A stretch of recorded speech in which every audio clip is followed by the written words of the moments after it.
Welcome to the Storycraft Cafe. Come in, grab a cup of your favorite beverage, and get ready to join the storytelling conversation. Storycraft Cafe is brought to you by Dabble, the ultimate cloud-based fiction writing software. Here we're going to bring together storytellers from all walks to encourage and empower you to craft your best story. Welcome to the Storycraft Cafe. Did you know that we have a social media site just for writers?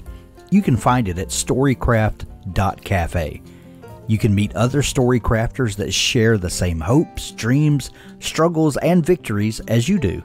Join in the daily writing challenges, see when a new author interview is coming up, and join in the conversation and fun. Again, that's storycraft.cafe. Be sure to subscribe in your favorite podcast app and leave us a review if you don't mind. It helps others find us. Also, please subscribe to our YouTube channel. I'll drop a link in the show notes so you can find it easily. You can join me live as I conduct these author interviews, and you too can join in the conversation live as it happens. Our guest today is Dwyer Murphy, whose new book, The Stolen Coast, is a great mashup of a number of genres, and we talk all about it on today's show. From mystery to noir to real life seeping into fiction, this is a mashup of so much fun stuff. I know you're going to love this book as much as I did. Now on to our interview with Dwyer Murphy. And we are live now in the Storycraft Cafe. I am your host, Hank Garner. Today, I am super excited to have a guest with me. I've been looking forward to this episode all week. Dwyer Murphy joins me to talk about his brand new book, The Stolen Coast. And I forgot to ask you before we started recording, Dwyer, this came out a couple of days ago to the public, right? That's right. It came out on Tuesday, so this is all quite new and exciting. But yeah, thank you for having me. This is a real absolutely. I'm super excited to have this chat with you. The Stolen Coast. I have been thinking about how to introduce this book, how to talk about it. It is all of the things that I love about great literature, but none of the easy to point to things. And I'll qualify what I mean by that. You know, we talk in writing and publishing a lot about genre, and especially in adult fiction. You know, it's very important to know where you fit, because you know, when you're describing your book to someone, you want to tell them where to go in the bookstore to find it. And you know, we have these very carefully categorized, you know, shelves. We've got science fiction over here. We've got fantasy usually next to it, but distinguished. And then we've got, you know, crime reads over here, and we've got mystery, and we've got romance, and this book, The Stolen Coast, kind of could fit on a lot of different shelves. And that's one of my favorite things about books, is when you have something that can have, you know, a leg in a lot of different buckets, and you wind up with an 8-legged book. But The Stolen Coast, a wonderful read. I think it's the perfect summer read, because, you know, when you just want to have a lazy afternoon when it's hot and you don't feel like doing anything else, you just disappear into this story. And it was one of those kind of books for me. So anyway, I said all that to say, I love the book, Dwyer. Thank you for joining me. Thank you so much for having me. And I'm glad that I also like the kind of book that sort of could appear on a few different shelves there. And I think that was, you know, it was something that we were thinking about as after the book was written. I guess when I was writing the book, I didn't give a great deal of thought to the genre parameters or what shelf it would be on. But afterwards, it did bring up quite a bit of discussion, and it was sort of fun to sort through the various possibilities there. Yeah, I'll bet. A fun question that I like to ask people sometimes to get the conversation going. What is your first memory of wanting to be a writer or storyteller? That is a good question. I think I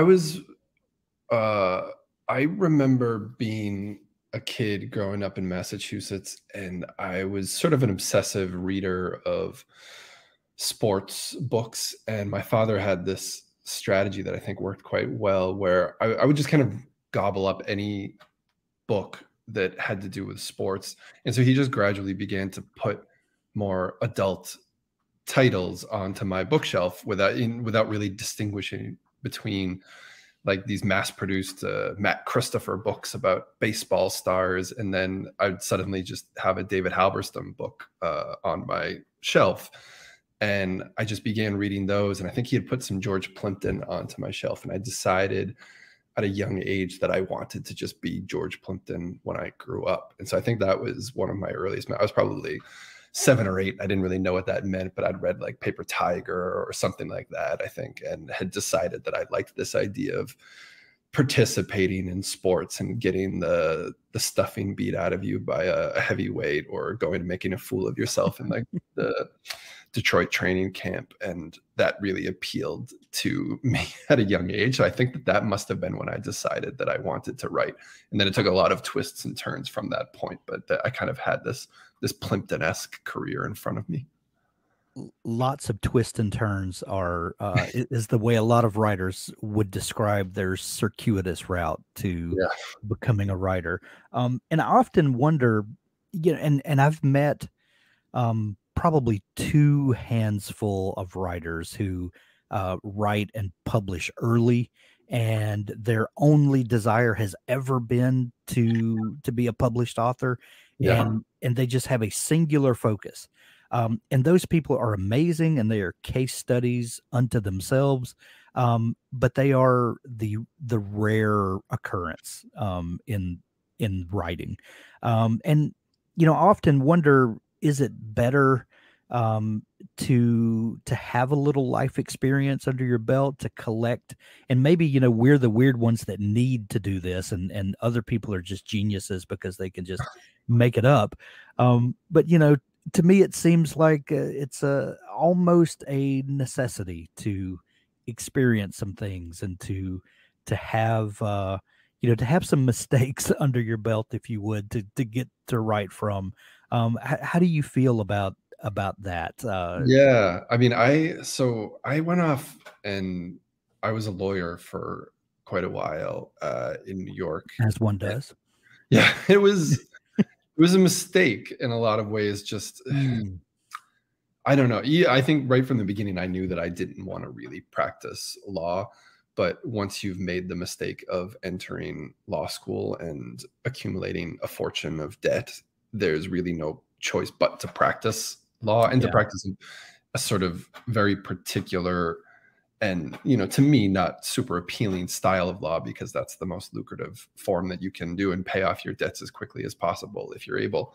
And so I kind of had this odd experience where I did sort of just have to buckle down and be a lawyer for a while. And on the one hand, I knew that I wanted to get out of it and write, but on the other, in retrospect, it was this incredible experience where I got to sort of live in New York for years and be exposed to the way that very particular society works. And as a lawyer, you're sort of allowed into all these rooms that you wouldn't be allowed into otherwise, and exposed to people's dreams and desires and corruption and all these great things that later can become sort of inspiration, if not fodder, for a good crime novel. And I love crime fiction. It's not, I think, like you said, this book doesn't fit neatly necessarily as a crime novel, but I was reading, when I was writing it, I think there was a giant stack of Elmore Leonard on my desk, and there's probably one behind me right now. And that was kind of my guiding light on this. And I think without having had that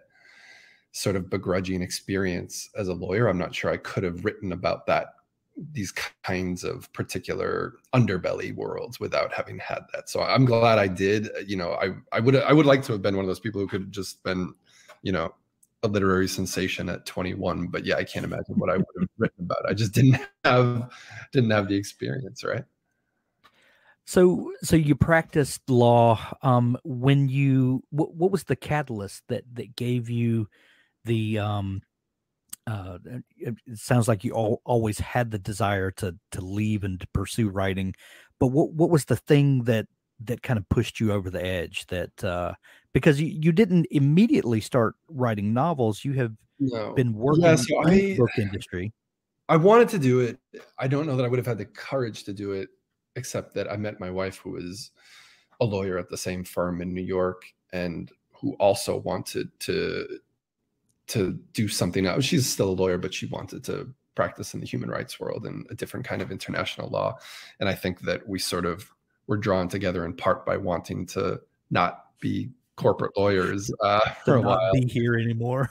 Yeah. And so honestly, we both just, we gave ourselves a goal to, once we'd paid off our debts, to save up a certain amount of money that we felt like we could kind of roll the dice on these other careers that we wanted to undertake. And the day I hit that number was the day I left the law firm, and my wife shortly after. And then I think the day that we hit that for her, we brought suitcases into the law firm, cleared out offices, and went straight to JFK Airport in New York and moved to Paris and lived in Paris. And that was, another fulfillment of a very particular kind of dream that we'd both been harboring for a long time. And that was where we kind of started. She was doing some work for an international body at the time and could do it out of Paris. And I got to have, stroll along the river every day and have my sort of bohemian fantasy of living in Paris and writing. It was great. Wow. That, I would only imagine that flight across the Atlantic had to be full of excitement and a little bit of terror. Yeah, it was. It was, because you're leaving behind this career which has a lot of certainty to it, and it's easy to get trapped in it, even and it can be very satisfying. There was an older gentleman, Louis Begley, who's just an immensely talented novelist who's been nominated for National Book Awards and all that, who was a lawyer at the same law firm as I was, a partner who very happily practiced and wrote award-winning novels in his whatever spare time he could find. But I did not have, I knew I wasn't going to be able to do that. So I had to cut ties completely, and it was terrifying. Yeah.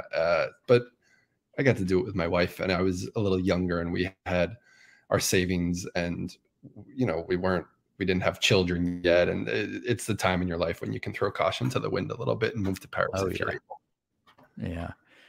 How did you get involved with CrimeReads? That was later. So I was back in the US, I think, at that point, and I'd been doing some sort of literary journalism, I guess, for lack of a better word, around New York, and I knew some people. I knew LitHub, the website LitHub, Literary Hub, had started, and they had this kind of kooky idea at the beginning that they were going to hire a sports editor to do basically sort of Plimpton-esque, George Plimpton style features of literary writers doing these pieces about sports. Like, we would send a novelist to an arm wrestling competition, and she would write 5,000 words about that.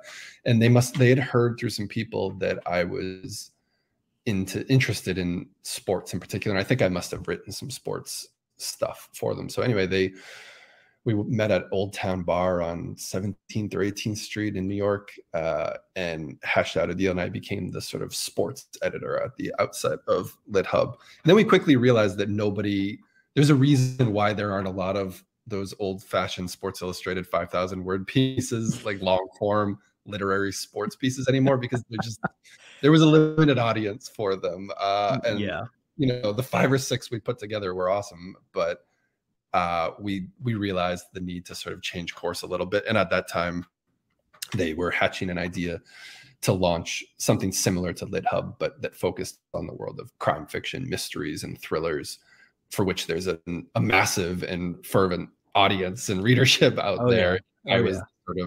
I was the resident crime fiction fan, so I threw up I could read the weather vane and know which way it was going on long form sports, and decided I would do crime fiction instead. So I ended up I ended up in that area instead of the sports, sadly. Well, even though the sports story, to me, that sounds fascinating. But I'm, that's probably me and 4 other people that. Me too. I still love it. It's the best. That had to feel like a full circle moment, didn't it? Yeah, it did. From being a kid who fantasized about that to then No, it was a dream having job. And real one of the guys, conversations about it? yeah, it was. And one of the guys who launched Lit Hub, Terry McDonald, had been the editor of Sports Illustrated for those years that I was reading it. And so it was a particular thrill to get to sit down and think that we were going to recreate even a glimmer of this. It was great while it lasted. And it was fun to sort of recruit my friends from the literary world in New York to go off and have some strange adventures and write about them. But we just didn't get to do too much of it before it became very apparent that this wasn't going to make money. That's so funny. So crime stole your heart, as it were. You, first off, crime fiction is and thrillers and sort of everything that kind of gravitates toward those genres is having a real moment right now. And you look at as someone that I talk to a lot of publicists and a lot of those types of stories get sent my way, and then you walk into the bookstore and you read the bestseller list, and these are always at the top. It's really having a moment right now. But then you kind of rewind back to the 90s, to the 80s, to the 70s, and you realize that these types of stories have always kind of been having a moment. What do you think it is about those types of stories that resonate with readers so much and have for so long? I mean, I think they're entertaining. They're entertaining as hell, and people want to be entertained. And when they come to a book, I think they want that too. So there's at least this skeleton of genre over that there's a type of story that we know that we're going to be engaged by and sucked into. There's an inherent mystery in all these things, and a reader is going to want to turn the pages to solve the mystery in some regard, even if like my books don't necessarily have a traditional mystery in them in any real sense. But I do think that there's a natural propulsion or momentum to a story that has that kind of crime and mystery element to it. And it's just, it's storytelling that goes back to the beginning of time. There's a reason why these stories have been around, not just popular this century, but last century, all centuries, because we want to see people with the highest stakes and, the death and dreams and ambition and tragedy going through. So I think that, they naturally lend themselves to these types of stories. And there's something in our DNA that kind of responds to those beats of storytelling. So to me, it's also just, I love the form because then you can kind of do with it whatever you want. And I think you have a certain confidence that the reader is going to be engaged because you've put the work into creating a plot that they might care about and want to advance through to find out what happens next. And once you have that certainty, you can feel quite liberated as a writer. I find it very freeing because you can do all sorts of strange and peculiar and fun and exuberant and odd things in between, and you've still got something tethered that keeps you tied to that story. And I find that really liberating. I don't know how you feel about it, but to me, that there is something very freeing about that because I know that I've got that story, and so I can do all these other eccentric things around it. It's also kind of like when you talk to horror writers, and your books have nothing to do with horror, so I don't want the audience to misconstrue what I'm saying. But the horror writers are usually some of the nicest, most genial, engaging people that you'll ever meet, and they're nothing like the stories that they tell. But there's something about reading something that scares you, but reading it from the comfort of your favorite reading chair, where you're home and you're safe and nothing bad is going to happen, but allowing your imagination to go there. There's something primal about experiencing those feelings without being in danger. And crime fiction kind of touches on a little bit of that. There's something about exploring the darkness of humanity without having to be dark. Maybe that's kind of oversimplifying, but there's some kinship there in that type of storytelling. Yeah, absolutely. There's that same kind of vicarious adventure to it.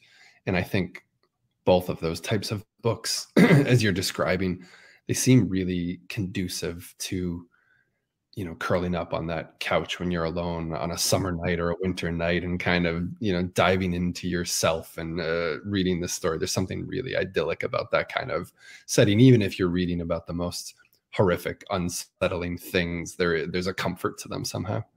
Right, right. So you're working in the world of publishing, but you published a book last year that was your first published novel. What kind of got you? What was the first idea for that book, and when did you realize that this was going to be the thing that launched your fiction writing career? Yeah, I think I had been kind of dabbling for a long time on a different type of novel, something maybe a little bit more somber and without any story, and something that was a little bit just a different kind of novel. And at some point along the way, discovered a different kind of love for crime fiction. I think I've probably told the story to a lot of people, but I was wandering through some stacks at the Center for Fiction in New York, which is kind of private library. And I came across Walter Mosley's Devil in a Blue Dress and just was completely captivated for the next 8 hours and didn't move out of my very comfortable seat while I was reading it. And I think that kind of opened my eyes to the sorts of things that crime fiction could do. And around that time, I'd been trying for a while to write a novel and kind of giving things up and just not really doing it to my satisfaction. And so never finishing anything or never showing anything to anyone, kind of just quietly, secretly plugging away at these things. And at that time, my wife became pregnant, and we realized we're going to have a child. And I think I'm curious if you've spoken to other authors who've had that impetus as well. But suddenly, to put a clock on this kind of aimless dream that I'd had for a while of wanting to be a writer that had no particular pressure to it, and now I kind of felt like, for whatever reason, I felt like I had 9 months to write a novel and for it to stick and be the novel that I was proud of and that could be published. And if I didn't, I was going to go back to being a lawyer and try to, you know, do that. I guess I had this idea that I needed some stability or finances to pay for my child's life. You know, that's just the reality of it. So anyway, I put this kind of clock on it, and I've always kind of worked. There's nothing like children to solidify the adulthood that you're in.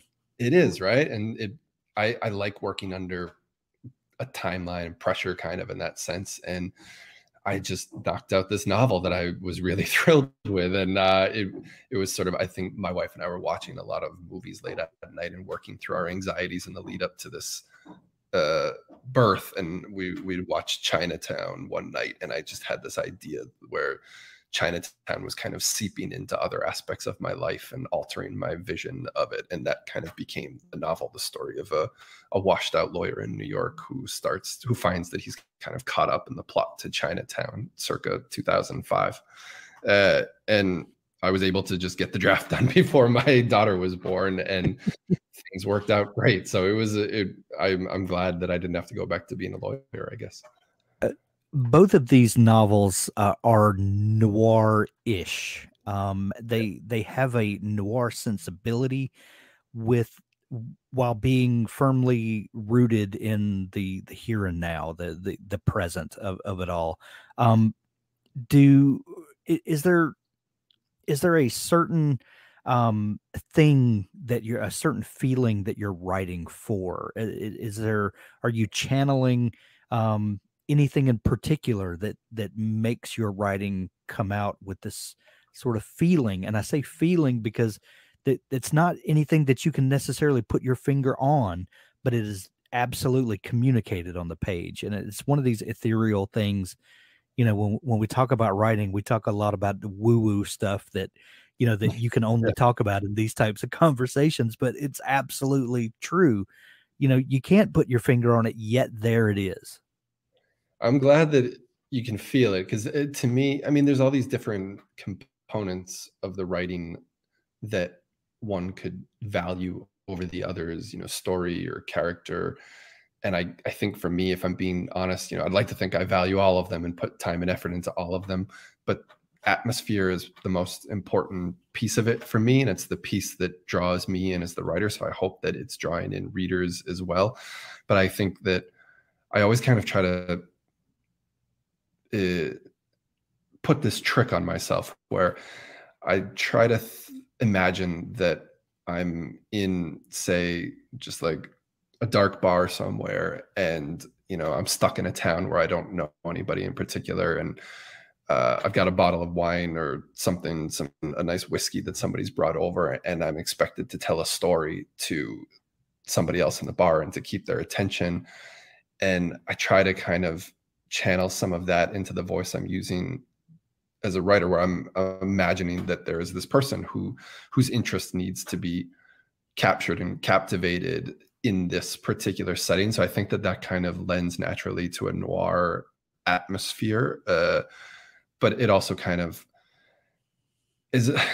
I think that I don't ever want it to feel like I'm just telling a story where it's A to B and I have particular beats that need to be hit. It's more like if you're actually talking to someone, all sorts of ambiguities and questions would arise, and you might take diversions, and you might ask them questions about their life, and that, turn the tables on them. And it's not just a straight story that would be told. So I'd like to think of it as kind of a running conversation in a dark bar in a town where I don't know anybody, and I've got this one person whose attention I want to keep.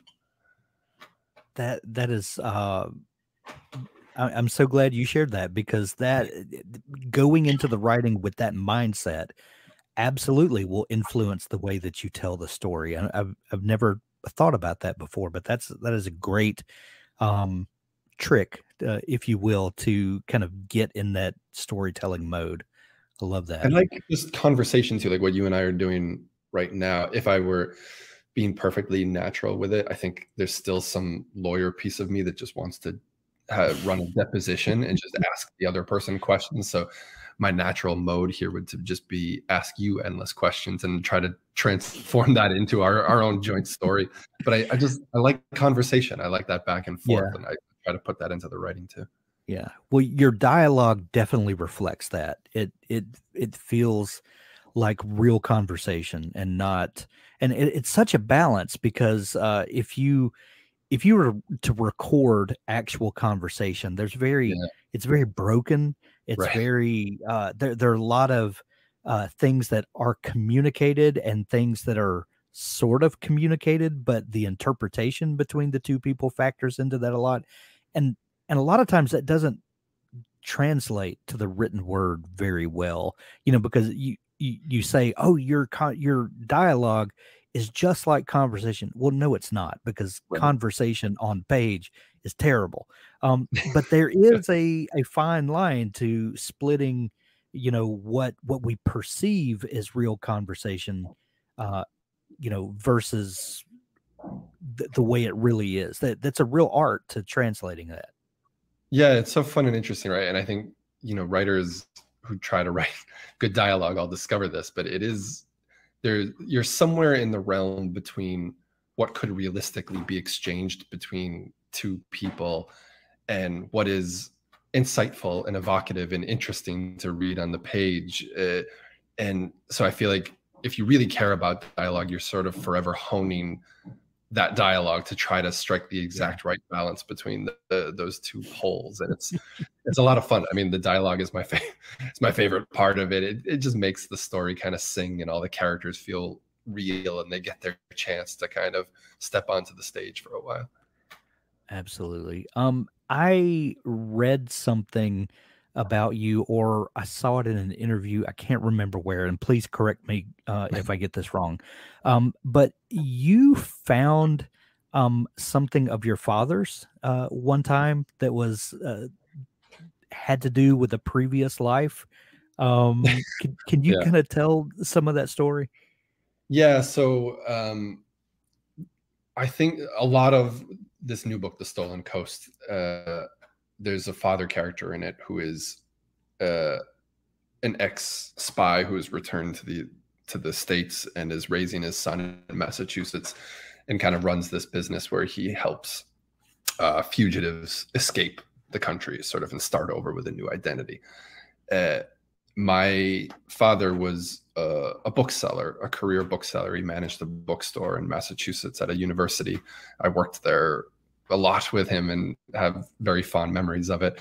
And I think my first book was about the world of booksellers and noir. And so a lot of people ask me that, I think. And now this new book, they're suddenly surprised to find out that he had a career in intelligence before he was a bookseller. And this was something that I knew for a long time. At one point when I was young, I think the story you're probably referencing is I found a box of passports that were sort of hidden. And I opened them up and kind of spent a very baffling hour quietly looking through a box full of passports and various visas and documents that were all my father, but with different names and slightly altered identities. He'd have a beard in some, or shaggy hair and things like that, and kind of trying to understand what that meant. And so I think, like a lot of people who worked in intelligence, he had been trained very rigorously not to discuss it with anyone.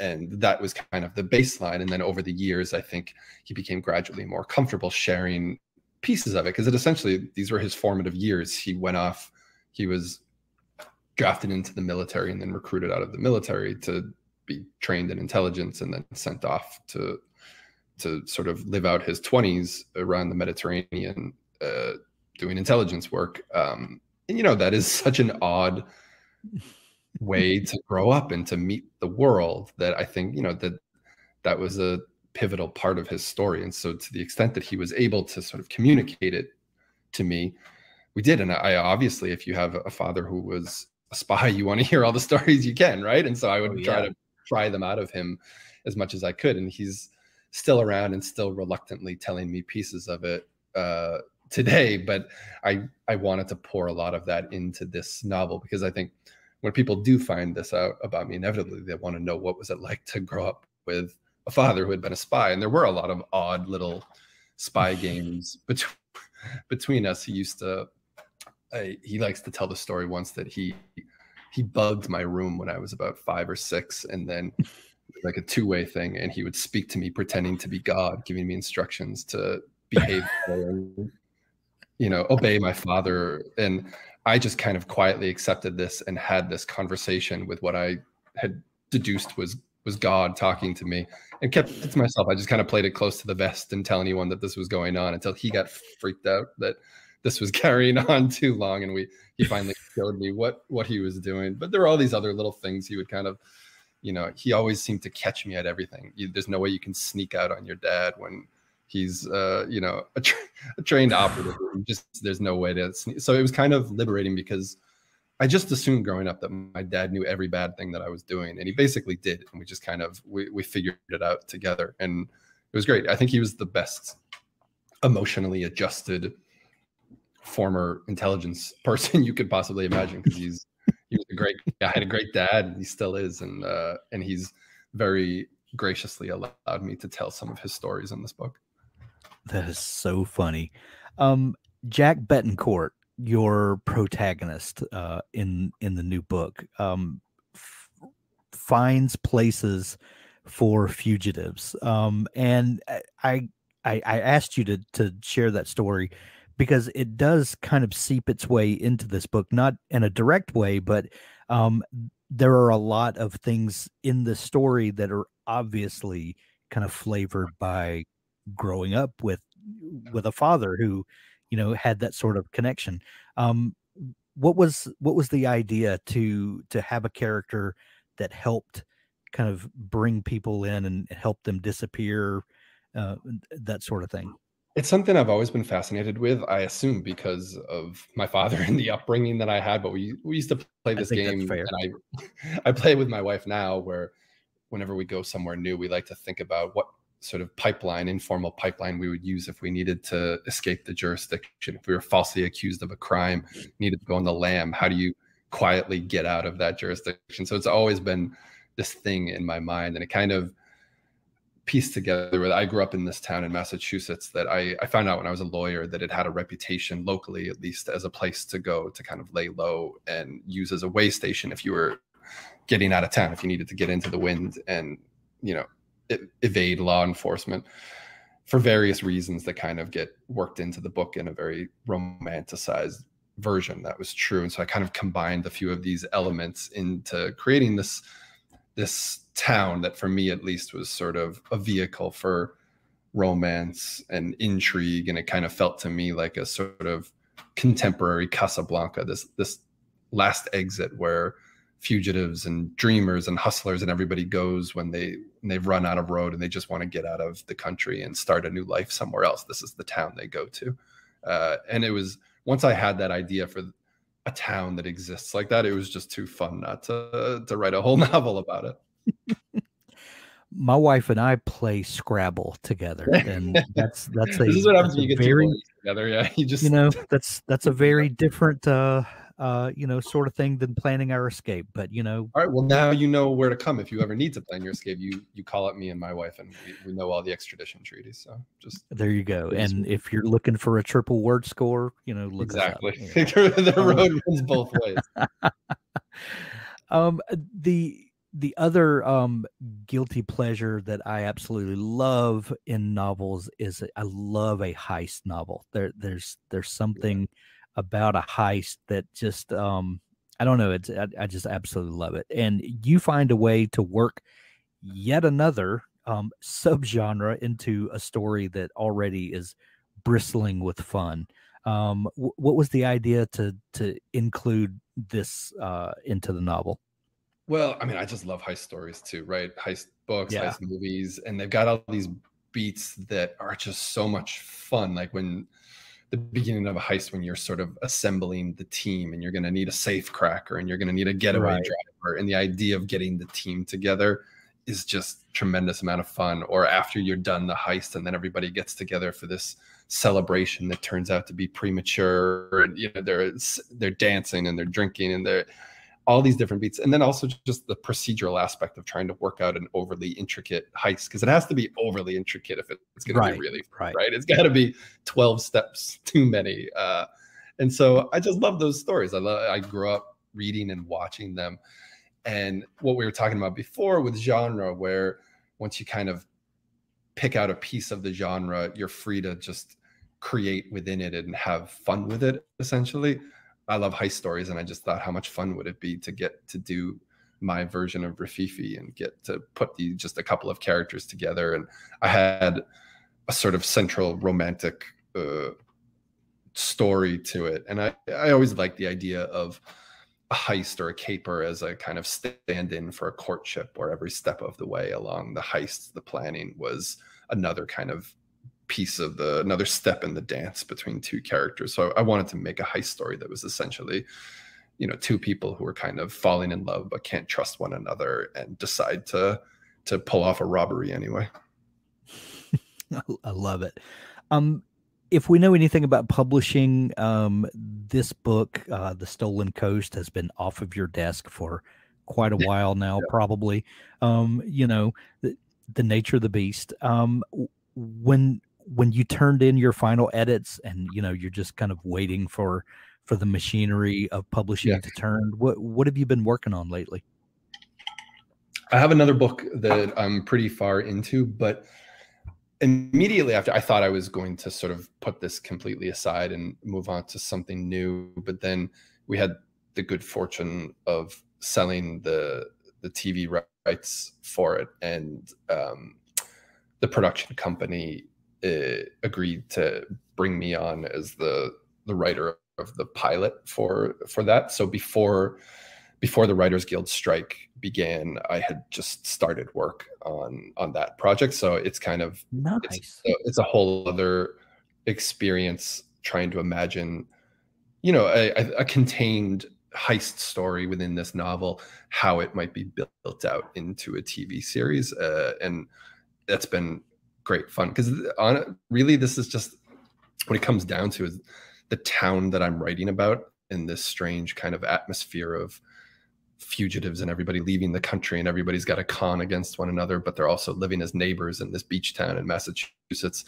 It's just a fun place to spend time. I love it. And so I've gotten to spend more time there. And right now I'm kind of chomping at the bit, because during the writer's strike, you know, you can't work on any of this. So I'm looking forward to getting to dive back into that world once we get a fair contract on that. But in the meantime, I've just been writing my next book, which is also something set in coastal Massachusetts. So I get to spend a little time there in a different way.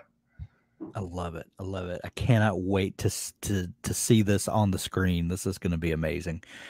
The Stolen Coast is available everywhere now. Go visit your local bookstore, grab a copy today. If you don't have a local bookstore, we'll put links to it where you can pick it up from Amazon in the show notes of this episode. Dwyer, this has been so much fun chatting. Thank you for taking time to come on the show. But if folks are just discovering you and want to follow along and dig into all the great stuff that's going on with you, is there a place online that's best for them to connect with you and follow along? Yeah, I guess I'm on Twitter, Dwyer Murphy, and then I run, as you mentioned, this website CrimeReads, where we're covering new crime fiction every day. And you can just go to Penguin Random House has a page for all these books. It's put out by Viking Books, and you can find it there if you search for Dwyer Murphy Stolen Coast, I think it'll come up. And I'm around. I love talking about this. So it's a pleasure to get to chat with you about it, and to get to chat with a writer about writing it's always fun. So thank you so much for having me. Oh, absolutely. I read the arc of this book a couple of months ago, I guess, and now that it's released, I grabbed the audio from Audible, and my wife and I are going on a road trip this weekend, and so I'm going to listen to the audio again. I'm super excited. The audio is great. I hope the story all over again. That's a lot of pressure. I don't want to ruin your road trip. That sounds very nice. I hope it works out. Well, this will be my wife's introduction, so we'll see how it goes. But all right, a lot of pressure. And, you got Scrabble to fall back on, but I don't want to interrupt that. It sounds great. There you go. Well, go pick up The Stolen Coast. We'll put links to it, as we said. Dwyer, thank you so much for taking time to come on the show. Thank you, Hank.